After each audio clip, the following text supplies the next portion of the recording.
ऊधम सिंह नगर लोकसभा क्षेत्र में कांग्रेस प्रत्याशी प्रकाश जोशी ने लालकुआं पहुंचकर चुनाव कार्यालय का उद्घाटन किया।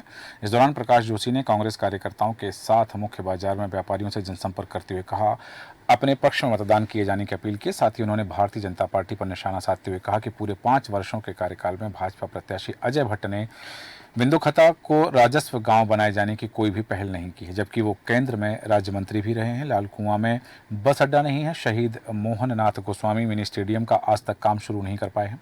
भारतीय जनता पार्टी की करनी और कथनी में बहुत अंतर है, जिसका जवाब लोकसभा चुनाव में भारतीय जनता पार्टी को मिलने वाला है। शायद उनके पास नहीं था।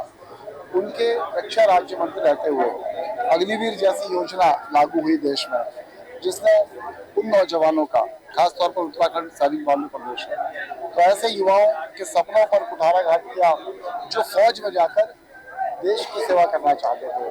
तो वो उनके ही रक्षा राज्य मंत्री। राजगांव को लेकर क्या कहेंगे आप? सांसद बनने के बाद इसमें पहल करेंगे बनने के लिए राजगांव? निश्चित तौर पर जो जन भावना है, जो वहाँ हमारे क्षेत्र के जो सभी लोग हैं, उनकी जो भावना होगी, उसकी भावना के अनुरूप हम आगे बढ़ेंगे, उसके लिए संघर्ष करेंगे। क्षेत्र में बस अड्डा नहीं है, कई प्रकार की समस्याएं यहाँ पर बहुत कुछ नहीं है, लेकिन उसके लिए हमारे सांसद साहब का, देखिए, एक तो वो सांसद, दूसरे राज्य में उनकी सरकार, तीसरे केंद्र में उनकी सरकार, उसके बावजूद भी नहीं करा पाए। यही तो मैं कह रहा हूँ, जनता इसी चीज का तो बदलाव चाहती है। जनता जान चुकी है, पहचान चुकी है। विषय इतने सारे हावी हैं, प्रांतीय विषय इतने हावी हैं, और केंद्र की नीतियां जो हैं वो तो वैसी जन विरोधी।